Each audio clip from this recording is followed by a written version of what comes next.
성경 봉독하겠습니다. 신약 성경 고린도 후서 13장 5절에서 10절까지 같이 봉독하겠습니다. 너희는 믿음 안에 있는가? 너희 자신을 시험하고 너희 자신을 확증하라. 예수 그리스도께서 너희 안에 계신 줄을 너희가 스스로 알지 못하느냐? 그렇지 않으면 너희는 버림받은 자니라. 우리가 버림받은 자 되지 아니한 것을 너희가 알기를 내가 바라고, 우리가 하나님께서 너희로 악을 조금도 행하지 않게 하시기를 구하노니, 이는 우리가 옳은 자임을 나타내고자 함이 아니라 오직 우리는 버림받은 자 같을지라도 너희는 선을 행하게 하고자 함이라.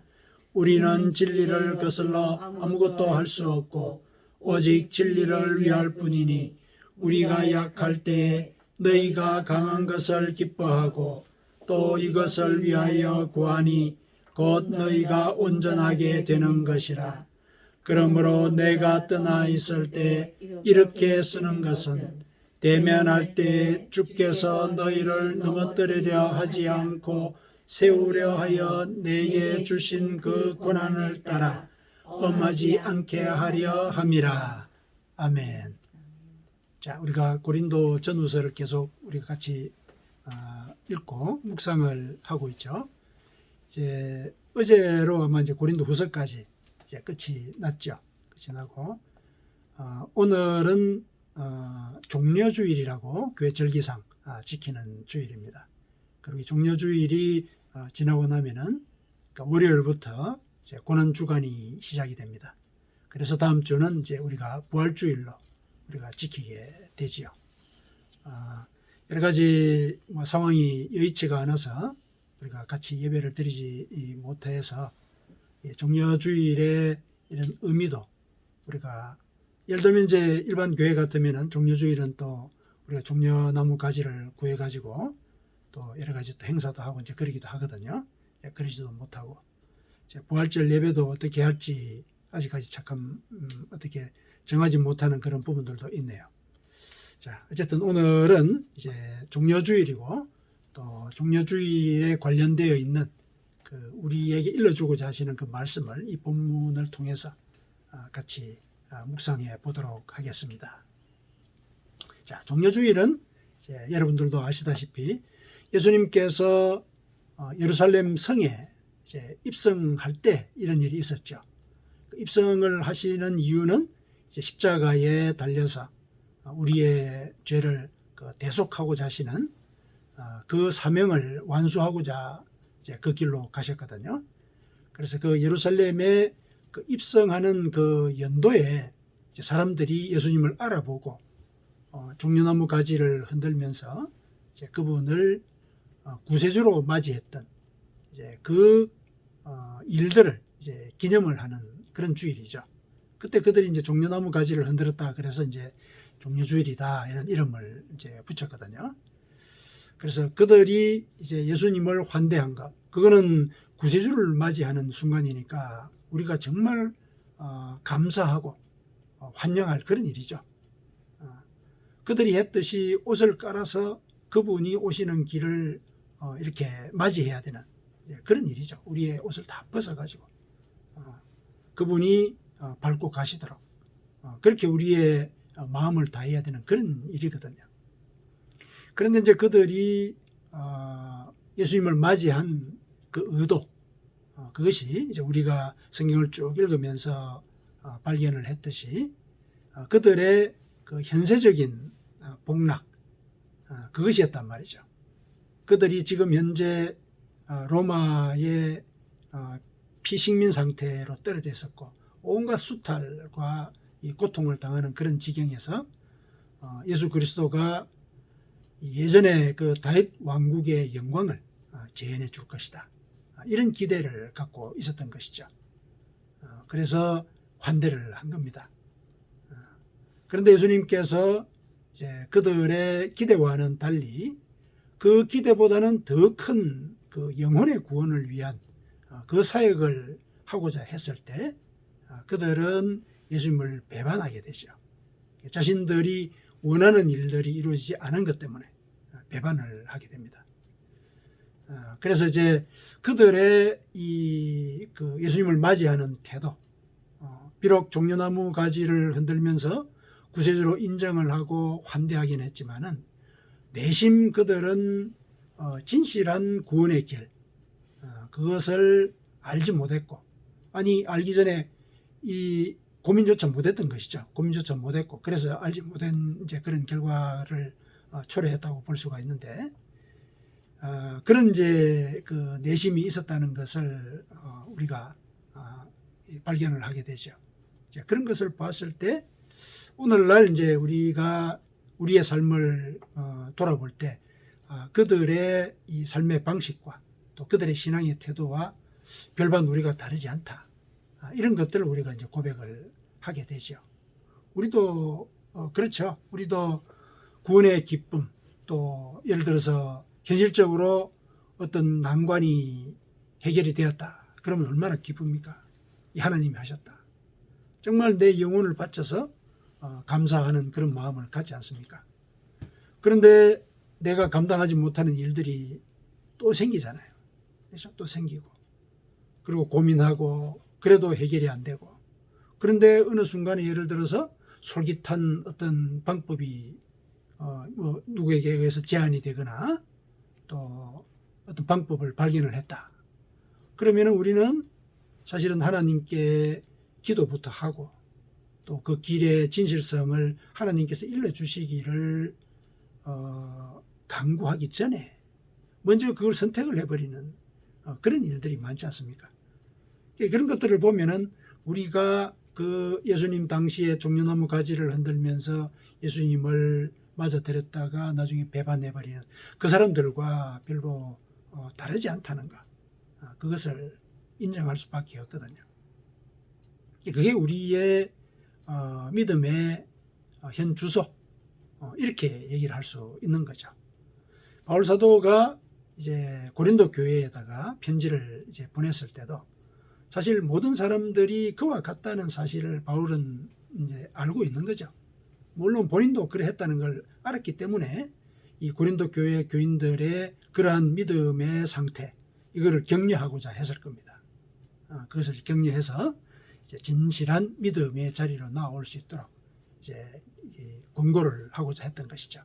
그래서 권고를 하면서 이제 들려준 말이 이런 말이죠. 5절에 너희는 믿음 안에 있는가 너희 자신을 시험하고 너희 자신을 확정해라.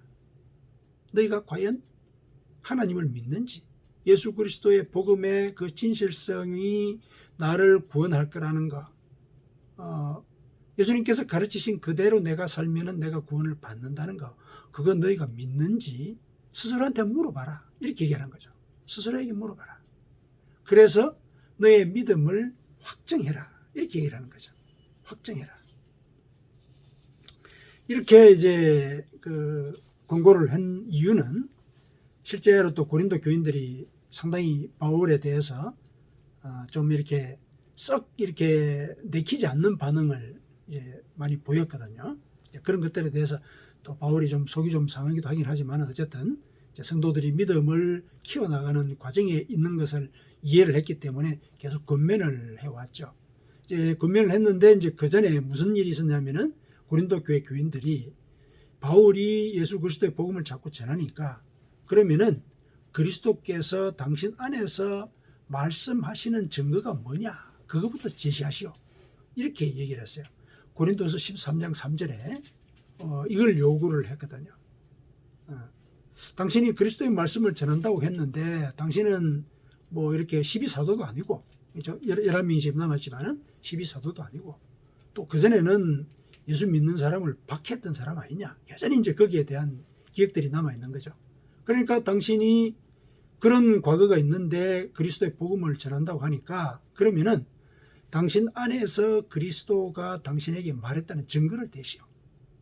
당신이 이 복음을 전하는 그 근거를 대라. 응? 뭘 근거로 우리로 하여금 이 복음을 믿게 할 거냐? 이렇게 이제 요구를 했던 그 질문을 염두에 두고 있었던 것이죠. 그런데 바울 사도는 그 질문에 대해서 이제 어떤 답을 함으로 해가지고 또 다른 논란을 일으키려고 하지 않았습니다. 오히려 그 질문을 들었을 때 답을 어떻게 하느냐면은 그거를 당신 자신들에게 한번 물어보십시오. 당신 자신들 속에 그리스도가 진정으로 말씀하시는지 그걸 알아보십시오. 신앙은 다른 사람이 어떻게 하느냐, 심지어 가르치는 자가, 복음을 가르치는 자가 진짜 믿고 가르치느냐, 그런 문제가 아니다. 복음을 들었을 때 그 복음을 내가 진정으로 믿고 있는지 여러분 자신이 스스로에게 한번 물어보십시오. 그게 믿음을 옳게 가는 그런 첫걸음입니다. 이렇게 얘기를 한 거죠. 이게 중요하다는 사실을 일러주고자 한 겁니다. 그래서 오늘 5절에 나온 그 얘기가 그렇게 나온 것이죠. 너희 스스로 시험을 해봐라. 네가 과연 믿고 있는지는 다른 사람이 그리스도의 어떤 증거를 갖고 하는지 아니, 그런 문제 이전에 스스로 한번 물어봐라. 그렇게 얘기를 한 거죠. 그게 바울 사도가 오늘 그 고린도 교인들에게 얘기한 이제 말씀인데, 이것은 이제 우리 신앙의 중요한 화두죠. 종려나무 가지를 흔들면서 구세주를 맞이했던 그 기쁨, 그것이 배신으로 나중에 결론이 나게 될 것, 그 과정에는 이와 같은 스스로에게 묻는 그런 일들이 없었다라는 것. 이게 이제 사실 이 바울 사도가 하고자 하는 말이거든요. 종려주일과 연관해서 우리가 바울 사도의 이런 말씀을 이렇게 접목을 해서 해석을 하자면 이제 그런 뜻이 있다는 것이죠. 왜 배신을 하느냐? 왜 믿음을 버리느냐? 그거는 내가 과연 믿고 있는가라는 것에 대한 스스로 점검하는 그런 시간을 갖지 않았기 때문에 그렇다. 그래서 스스로에게 물어봐라. 내가 과연 하나님을 믿고 있는지. 내가 복음을 듣고 난 뒤에 믿는다고 고백은 했지만은 일상을 살아가는 가운데 또 죄의 유혹이 닥치는데 그걸 진짜 유혹으로 느끼고 있는지, 혹은 내한테 또 이렇게 욕심이 생기면은 하나님을 무시하거나 또 내 욕심을 합리화하거나 또 우회해서 어떤 그 일들을 갖다가 하려고 하거나 뭐 이런 것들을 한번 스스로에게 물어보라는 얘기죠. 스스로 물어봐라. 그걸 이제 우리는 바울 사도가 한 얘기로 우리가 받아들여야 할 것입니다. 이렇게 이제 바울 사도는 우리의 그 믿음의 현실, 이거를 솔직하게 지적을 해 줬는데, 이제 이것을 우리는 우리의 상태라고 인정을 할 필요가 있죠. 그랬을 때 이제 바울 사도가 이어서 하는 그 이야기를 우리에게 주는 말로 받아들일 수가 있습니다. 바울 사도는 이어서 이제 기도를 너희들을 위해서 한다라고 얘기를 하고 있죠. 그렇죠? 우리가 하나님께서 너희로 악을 조금도 행하지 않게 하시기를 구하노니 하고 이제 이렇게 기도를 하지 않습니까? 이렇게 기도를 하는 이유는 우리의 믿음의 상태가 앞서 그와 같기 때문에, 그러니까 시험하지 않으면, 스스로 시험해서 확정하지 않으면 버림받은 자가 되는 그런 상태로 빠질 우려가 있기 때문에 내가 당신을 위해서 기도합니다 하고 이런 기도를 한 거죠.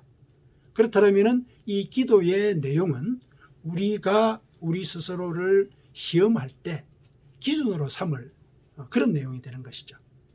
너희 자신들을 스스로 시험해봐라.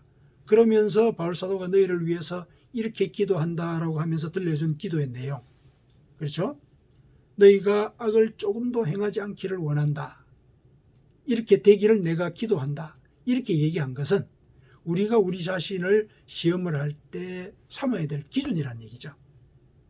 그렇게 이제 사실상 기준을 제시를 하고 있는 것입니다. 악을 조금도 행하지 않기를 원한다. 이건 뭡니까? 늘 회개하는 삶을 살아야 하는 것이다. 너가 늘 회개하는 삶을 사느냐? 그게 바로 스스로를 시험해보는 그런 기준이 되는 것이다. 이렇게 얘기를 하는 것이죠. 그리고 또 하나 더 기도를 하게 되죠. 저기 9절에 가면은 이렇게 얘기를 하죠. 중간쯤에 또 이것을 위하여 구하니 곧 너희가 온전하게 되는 것이라. 이렇게 얘기를 하고 있죠. 그러니까 사실은 기도를 2개 한 거죠. 기도의 제목이 2개입니다. 이 2개의 기도 제목은 우리를 스스로 점검하는, 우리가 정말 믿음 가운데 있는지를 점검하는 그 2가지 기준이 되기도 하는 것입니다. 그러니까 첫 번째는 악을 행하지 않는 것, 즉 회개하는 것이죠. 회개하면서 사는 것. 그 다음에 2번째가 너희가 온전하게 되는 것이다. 온전하게 되는 것. 이 온전하게 되는 것이라는 말은 의미가 참 포괄적이기 때문에 조금 설명이 필요하긴 한데, 어쨌든 너희가 온전하게 되는 것. 그럼 내가 과연 온전하게 되는가? 이 부분.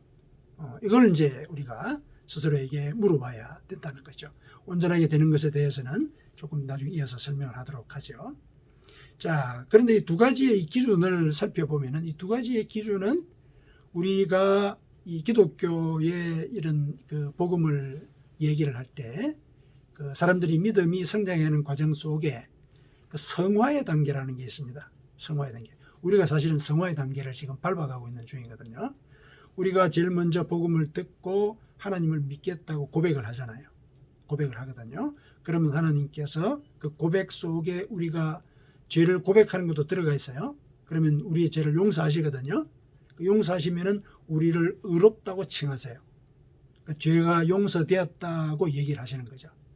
의롭다는 게 죄가 없다는 뜻이거든요. 그러니까 죄를 용서하세요. 그게 이제 칭의라 그래요. 칭의. 의롭다고 칭하는 거죠. 이거는 이제 우리가 하나님께 죄를 고백하고 구원의 첫걸음을 띄는 거죠. 구원의 첫걸음을 띄는 거예요. 그러면은 그 이유는 그럼 어떻게 살아가야 되느냐? 그러면 내가 구원의 첫걸음을 떼는 자, 그리고 의롭다고 칭함을 받은 자로서 살아가야 되는 것이죠. 그 살아가는 가운데 우리는 악을 행하지 않도록 노력해야 되는 거죠. 악을 행하지 않도록. 늘 이제 회개를 또 계속 이어서 하는 것이죠. 그게 결국 우리를 거룩하게 만들어가는 그런 과정이지 않습니까? 거룩하게 만들어가는 과정이거든요. 그런 삶을 이제 살아가야 되고, 그 다음에 거룩한 자로서 살아가는 그 과정 속에 우리는 선한 일을 하게 되죠. 여기도 그런 얘기를 하죠. 7절에 이어서 보면은 내가 너희들이 조금도 악을 행하지 않게 하기를 구한다. 왜 이렇게 구하느냐? 이거는 너희는 선을 행하게 하고자 함이라, 이렇게 얘기를 하고 있죠. 선을 행하는 것, 즉 의로운 일을 하는 것이죠. 그러니까 회개한 자로서 살다 보면은 예수님께서 일러주신 그 말씀대로 살려고 한단 말이죠. 이웃을 사랑하고 또 죄를 끊는 이제 그런 일들을 하게 되는 것이죠. 이게 이제 의로운 일을 하는 것이거든요. 그러니까 결국은 죄를 끊고 하나님께서 원하시는 의로운 일을 하게 되는 것. 이게 이제 결국 우리를 거룩하게 만들어가는 것이고, 이 과정을 우리가 지금 살아가고 있거든요. 이게 이제 성화의 단계라 그럽니다. 성화. 성화의 이 과정은 우리가 이 땅을 살아가는 동안은 완성이 됐다고 얘기는 할 수 없죠. 왜냐하면 계속 이 과정을 우리가 밟아가야 되는 것이니까. 우리는 지금 현재 성화의 과정을 밟아가고 있는 것이죠. 그러니까 결국 바울 사도가 고린도 교인들에게 스스로에게 물어봐라 라고 얘기한 거, 그 기준은 한마디로 얘기하면은 너희들은 성화의 과정을 밟아가고 있느냐, 성화의 과정을 밟아가고 있느냐. 그 구체적인 기준은 너희가 죄에 대해서 늘 회개하느냐, 늘 회개하느냐, 악을 조금도 행하지 않게 되는 그런 과정을 너희들은 소망하느냐, 이거 물어보는 거죠. 악에 대해서 너희들은 어떤 태도를 갖고 있느냐, 스스로에게 물어봐야 한다. 이게 이 성화의 과정의 아주 중요한 그 핵심 내용이다. 이걸 이제 일러주고 있는 것이죠. 그러니까 죄에 대해서 우리는 이제 회개하라는 얘기를 많이 들어왔지 않습니까? 그래서 죄에 대해서 이제 우리가 생각을 할 때 회개한다라는 사실을 너무 자주 듣는 이런 이야기로 생각을 하다 보면은 회개의 진실성을 우리가 망각한 채 입으로만 회개하는 그런 일들이 생기기가 쉽습니다. 회개할 때는 정말 그것이 나의 그 어리석음, 그 사실을 진실로 깨닫고 그 죄를 끊으려고 하는 그런 노력이 동반이 되어야 하거든요. 그 마음을 이제 황지우라고 하는 시인이 이렇게 시로 한번 읊은 적이 있습니다. 시의 제목이 손을 씻는다, 이런 제목이에요. 황지우 하면은 이제 우리 그 정치사, 근대사에서 그 정치적으로 좀 많이 이제 인용이 되는 그런 이제 시들도 쓰고 이제 그랬기는 했죠. 그런데 어쨌든 이 사람이 쓴 이 시 속에는 우리가 나의 그 허물과 잘못에 대해서 사실은 어떤 마음을 갖고 하나님께 회개를 해야 되느냐, 이걸 잘 이렇게 표현을 하고 있습니다. 자, 이렇게 얘기를 합니다. 하루를 나갔다 오면 하루를 저질렀다는 생각이 든다. 이렇게 이제 고백을 하죠. 하루를 나갔다 왔으면 뭔가 목적이 있고 이런 게 아니라 하루를 저질렀다, 이런 생각을 한다는 거죠. 내심으로는 내키지 않는 그자와도 흔쾌하게 악수를 했고, 만져서는 안 될 것들을 스스럼없이 만졌다. 그러면서 이 시인은 그 손을 의수라고 이렇게 칭합니다. 저건 내 손이 아니야. 자기 손이라면 그런 짓을 하지 않았을 텐데, 물론 손에다가 그 핑계를 대는 게 아니라 그만큼 싫다는 거죠. 그 손이 싫다는 거예요. 그래서 비누로 손을 씻으면서 그는 비누가 나를 씻는 것인지 내가 비누를 씻는 것인지 미끌미끌하다, 이렇게 이제 시를 끝을 냅니다. 이런 그 일종의 나름의 소회죠. 자신의 하루의 삶에 대한 소회. 이런 그 소회 속에는 죄를 짓고 또 손을 씻는 이런 일들을 계속 반복하는 그런 자신에 대한 그 혐오가 실려 있죠. 물론 우리가 하나님께 회개하자라고 얘기하는 것은 자기에 대해서 혐오감을 가져라, 이런 얘기를 하는 건 아니죠. 죄에 대해서 혐오감을 가지라는 얘기죠. 죄에 대해서. 그러면서 그 죄를 계속 이어서 짓고 있는 자신, 내 손이 비누를 씻고 있는 것인지 비누가 내 손을 씻고 있는 것인지 미끌미끌하다. 이게 이제 이 자기와 자기의 이 행위가 유리되고 있는 것이죠. 그런 상황을 이렇게 묘사를 하고 있습니다. 그러니까 이런 그 뉘우치는 이런 마음, 그리고 죄에 대한 혐오의 마음, 이런 것들이 있어야 진실로 회개하게 된다. 그래야 과거의 죄의 습관에 대해서 엄정한 태도를 갖고 끊으려고 노력하는 그런 일들이 이어진다. 이런 태도가 필요하다는 거죠. 바울 사도가 스스로에게 물어보라는 얘기가 사실 그런 얘기죠. 죄에 관해서는 스스로에게 한번 생각해 보라는 얘기죠. 자기가 어떤 삶을 살고 있는 것인지. 우리가 생각하지 않으면 사는 대로 생각한다, 이런 얘기 많이 해왔지 않습니까? 생각을 하면서 살아야 되는 것이죠. 죄에 대해서 뭘 생각해야 됩니까? 하나님은 죄를 벌하시는 분이시다. 하나님은 사랑의 하나님이시지만은 죄를 회개하지 않고 죄를 자꾸 지을 그런 상태에서는 추상같이 심판을 하시는 분이시다. 이거 생각해야 된다는 거죠. 죄에 관한은 하나님은 두려운 존재이시다. 이거 생각하라는 얘기죠. 이렇게 생각을 해야 죄에 대해서 우리가 이제 거리를 두게 된다는 것이죠. 그래서 육과 영의 온갖 더러운 것에서 자신을 깨끗하게 하는, 우리의 육체와 함께 정욕과 탐심을 십자가에 못 박는 이런 일들을 해야 하는 것이다. 이것이 이제 우리를 거룩하게 만드는 이제 그런 일이다, 이렇게 볼 수 있는 것이죠. 이거를 우리가 이 성화의 어떤 그 소극적인 단계라고 본다면은 적극적인 단계가 있을 수가 있어요. 나 자신에게 이제 물어보는 이제 그런 과정이긴 한데, 바울 사도는 자기 자신에게 물어보고 그 다음에 이렇게 자기 자신에게 물어보는 이유는 너희로 하여금 선한 행실을 하게 하고자 하는 것이다, 이렇게 그 목적을 밝히지 않았습니까? 그러니까 선한 행실을 하는 것, 이것도 회개의 일환인 것이죠. 그러면 이제 선한 행실은 회개의 적극적인 표현이고 성화를 이루어가는 또한 적극적인 과정일 수도 있는 것이죠. 선한 행실. 선한 행실이라고 하는 것은 결국은 내가 하나님의 말씀대로 살아가고 있느냐. 선한 행실을 우리가 했는지 안 했는지를 살펴보는 기준은 우리 성령의 열매를 보면 되죠. 성령의 열매. 성령의 열매 9가지 있지 않습니까? 사랑과 희락과 화평과 오래 참음과 온유와 자비와 충성, 절제 쭉 나오고 있죠. 그 성령의 열매를 우리가 가만히 살펴보면은 이거는 물론 이제 개인의 어떤 도덕적인 어떤 덕목 이렇게도 생각할 수 있지만은 가만히 살펴보면 이거는 이웃과의 관계 속에서 맺을 수 있는 그런 열매들이에요.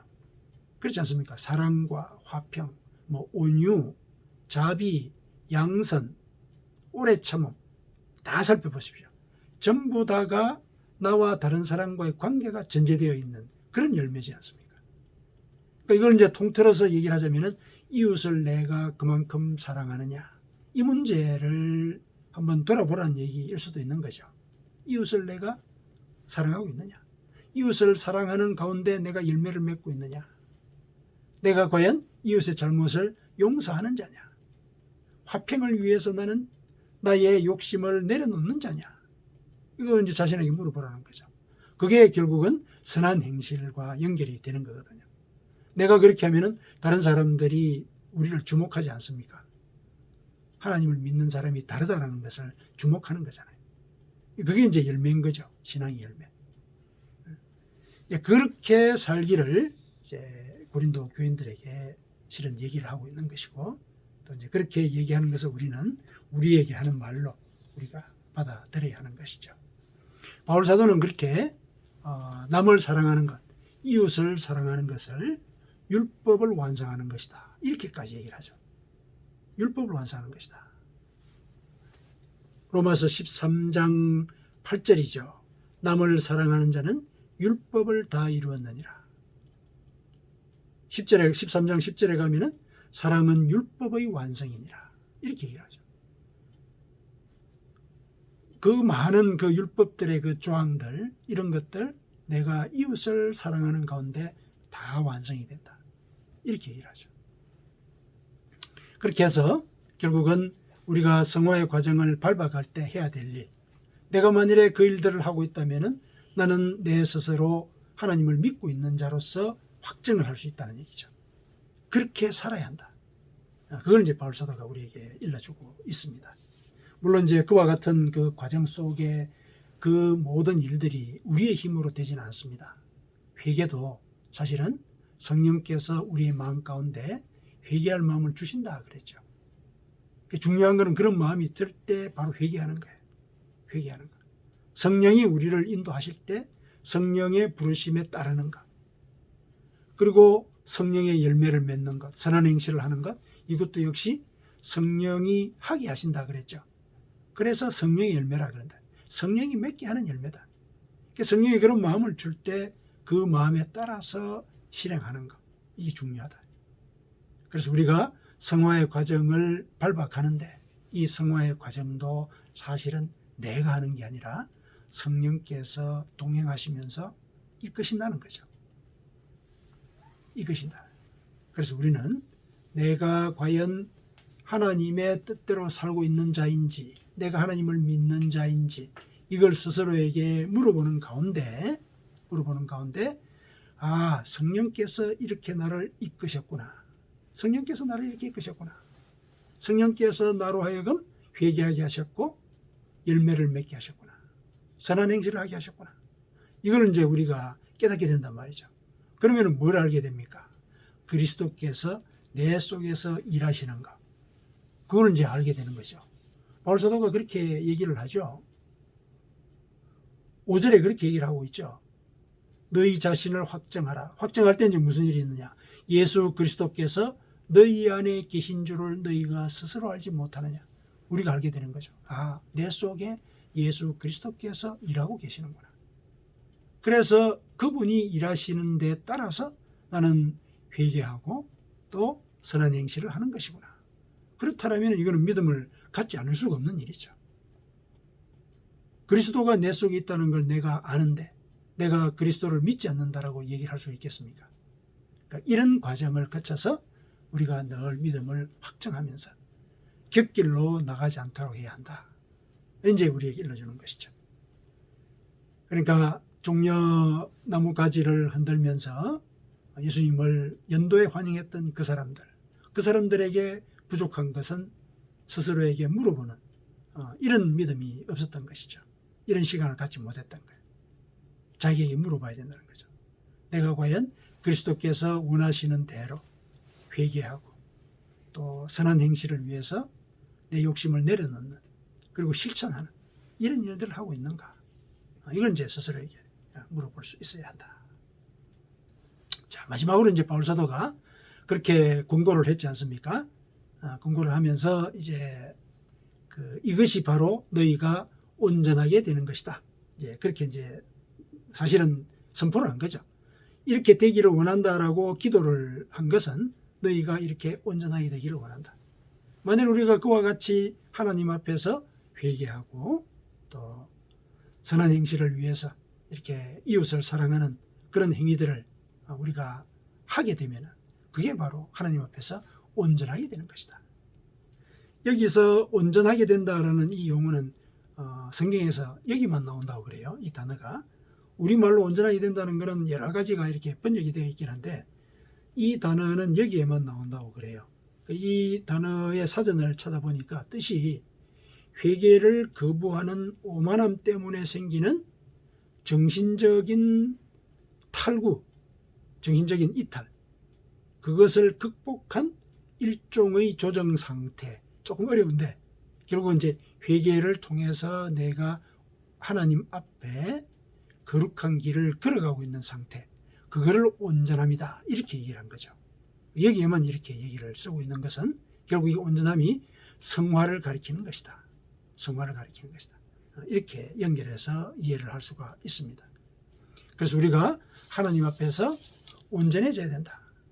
물론 예수님께서 신약성경 앞쪽에 마태복음에서 하나님이 온전한 같이 너희도 온전하라 얘기했을 때 그때 온전하다는 것은 이 온전함이 아니에요. 좀 더 식견을 갖고 성숙하게 상황을 판단해서 하나님의 뜻을 찾아야 한다. 이런 뜻으로 그때는 온전하게 살아야 한다라고 얘기를 한 것이고 여기에 온전함은 회개와 성화에 초점을 두고 있는 그런 온전함입니다. 자, 이렇게 이제 온전함을 강조를 한 그 이유를 바울 사도가 얘기를 하고 있죠. 내가 떠나 있을 때 이렇게 쓰는 것은, 그러니까 내가 이렇게 권고한 이유는 대면할 때에 주께서 너희를 넘어뜨리려 하지 않고 세우려 하게 하여 내게 주신 그 권한을 따라. 그러니까 이게 이제 너무 이렇게 만년체로 번역을 하다 보니까 조금 이 해석이 조금 어려운 부분이 있는데, 권한이 너희를 넘어뜨리려 하지 않고 세우려 하여 내게 주신 그 권한, 여기에만 연결이 되죠. 여기에만 연결이 돼요. 그래서 내가 이렇게 쓰는 것은 대면할 때에 음하지 않게 하기 위해서 그랬다. 이렇게 바로 연결시켜 주면 돼요. 가운데 부분을 가로를 쳐놓고. 내가 이렇게 쓰는 것은 그 다음에 이제 대면할 때에 그 다음에 주께서부터는 가로를 치면은 가로를 쳐서 그 다음에 권한에 따라까지 가로를 치고 음하지 않게 하기 위해서 그렇다. 이렇게 얘기를 하는 거죠. 그러니까 내가 이렇게 여러분에게 권고하는 것은 내가 여러분들이 뭘 잘하고 뭘 잘못하고 내가 얘기를 다 들었는데 잘못한 거는 내가 가서 꾸지람을 하겠다라고 얘기를 했거든요. 앞에 그죠? 내가 가만두지 않겠다 이렇게 얘기를 한 적도 있지 않습니까? 내가 그들을 가만두지 않겠다. 벌하겠다 이런 얘기를 했거든요. 그런데 이제 마지막으로 내가 다시 한 번 더 너희들을 위하여 강구하면서 이렇게 권고하는 것은 당신들을 내가 대면했을 때 음한 일이 벌어지지 않았으면 하는 바람에서 그런 것이다. 이렇게 얘기를 하는 거죠. 징계하는 일이 없었으면 좋겠다. 미리 고쳐라. 이 얘기를 한 거죠. 이 이야기는 우리의 상황에 접목을 했을 때 최후의 심판과도 연관을 시켜서 해석할 수 있는 부분이죠. 우리가 우리 스스로를 하나님 앞에서 회개하는 자, 선한 행실을 하기 위해서 애쓰는 자, 즉 성화의 길에 노력하는 자, 이렇게 살아갈 때 우리는 최후의 심판을 유월할 수 있는 그 최후의 심판 날에 음한 이런 징계를 받지 않는 그런 이제 은혜를 받게 되는 것일 수가 있다는 것, 이렇게 해석을 할 수가 있지 않겠습니까? 그래서 이 바울 사도의 이 권면은 오늘날 우리가 어떻게 살아야 구원을 완성하는지 그것을 일러주는 말이다. 이렇게 받아들일 수가 있습니다. 사랑하는 성도 여러분, 신앙생활에서 스스로에게 물어보는 행위는 매우 중요합니다. 이렇게 자기를 시험하는 일은 자기 반성뿐만 아니라 자기 발전의 동기가 되기도 하죠. 자기 반성은 자기를 죄의 습관으로부터 이제 끊게 만들게 되고 그 과정에서 이웃을 사랑하는 이런 행위를 하게 되죠. 이거는 자기의 역량을 키우는 과정이니까 자기 발전의 하나의 표현이라고 볼 수가 있는 것이죠. 이렇게 되면은 우리는 하나님 앞에서 온전한 자로서 살아가게 되는 것이다. 내가 과연 이런 삶을 살고 있는가? 물어보라는 얘기죠. 자기에게 물어봐야 된다. 그렇게 늘 물어보면서 살 때 우리는 새로운 피조물로서 이 땅을 살아가게 되는 것이고 우리의 영혼이 구세주를 진실로 환영하는 그런 종려주의를 우리가 지내게 되는 것이다. 이렇게 얘기를 할 수가 있습니다. 사랑하는 성도 여러분, 하나님께서 여러분으로 하여금 악을 조금도 행하지 않게 하시기를 기도드립니다. 그리고 성령의 열매를 풍성하게 맺어서 하나님께 영광을 돌리시기를 축원드립니다. 아멘.